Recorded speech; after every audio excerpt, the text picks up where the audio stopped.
Hello' সকলোৱে নমস্কাৰ ল'ব। আপোনালোক সকলোৱে জানে যে বৰ্তমান সময়ত মানে আজিৰ তাৰিখত ভাৰতবৰ্ষত পেঞ্চন ব্যৱস্থা তিনি ধৰণৰ চলি আছে। এক নম্বৰটো হৈছে OPS, দুই নম্বৰটো হৈছে NPS আৰু তিনি নম্বৰটো হৈছে UPS, যিটো ভাৰতৰ আমাৰ কেন্দ্ৰীয় চৰকাৰে যোৱা 2025 চনৰ এপ্ৰিল মাহৰ 1 তাৰিখৰ পৰা দেশত কাৰ্যকৰী কৰিছিল। কিন্তু আপোনালোকে জানেনে যে এই যিটো UPS ব্যৱস্থা, এই UPS ব্যৱস্থাটো একেবাৰে সফল নহল আৰু এই ধাৰণাটো মই পূৰ্বতে কৰিছিলোঁ। কাৰণ UPS ব্যৱস্থাই যদিও এক প্ৰকাৰ পেঞ্চনৰ এটা নিশ্চিতি প্ৰদান কৰিছিল, কিন্তু তাত কিছুমান এনেকুৱা অসুবিধা আছিল যিবিলাক অসুবিধাৰ কাৰণে বেছিভাগ চৰকাৰী কৰ্মচাৰীয়ে UPS আঁচনিখন লোৱাৰ বাবে মন নকৰিলে। আৰু তেনেকুৱা কি কাৰণ আছিল যাৰ ফলত UPS আঁচনিখন সিমানখিনি সাকসেছ হ'ব নোৱাৰিলে, তাৰ সবিশেষ কাৰণ মই ইতিমধ্যে আগৰ ভিডিঅ'বিলাকত উল্লেখ কৰিছোঁ। আপোনালোকে মোৰ চেনেলত গৈ পুৰণি ভিডিঅ'বিলাক চাব পাৰিব। এতিয়া আজিৰ ভিডিঅ'টোৰ মুখ্য উদ্দেশ্য হৈছে যে এতিয়ালৈকে কিমানখিনি চৰকাৰী কৰ্মচাৰীয়ে UPS আঁচনিখন গ্ৰহণ কৰিলে আৰু যিহেতু বৰ্তমানৰো সময় নাই, লাষ্ট ডেট আছিল 30 নৱেম্বৰ 2025, গতিকে আমাৰ লাষ্ট ডেট উকলি যোৱাও প্ৰায় 2 মাহ হ'ব।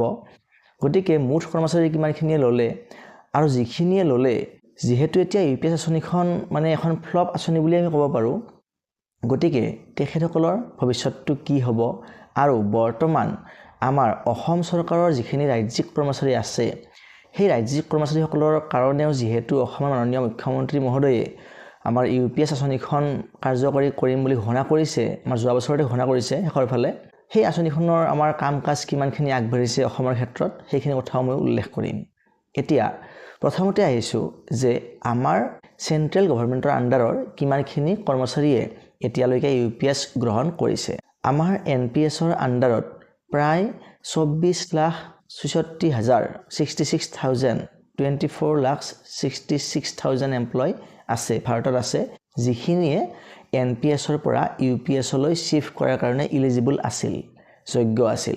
কিন্তু তাৰ ভিতৰত 30 নৱেম্বৰ 2025 ইংৰাজী তাৰিখলৈ মাত্ৰ 1,22,123 জন কৰ্মচাৰীয়েহে UPS আঁচনিখন বাছনি কৰিছে, যিটো মুঠ কৰ্মচাৰীৰ মাত্ৰ মানে 5% বুলি আমি ক'ব পাৰোঁ, তাতকৈও কম। তথাপিও আমি ৰাফলি ক'ব পাৰোঁ যে 5%। গতিকে 100 জনৰ ভিতৰত মাত্ৰ 5 জন কৰ্মচাৰীয়েহে UPS আঁচনিখন বাছনি কৰিছে। তাৰ ফলত আমি সহজে ক'ব পাৰোঁ যে এই আঁচনিখন এখন ফ্লপ আঁচনি আৰু যিখন আঁচনি মানে কৰ্মচাৰীসকলে সিমান এটা পচন্দ কৰা নাই।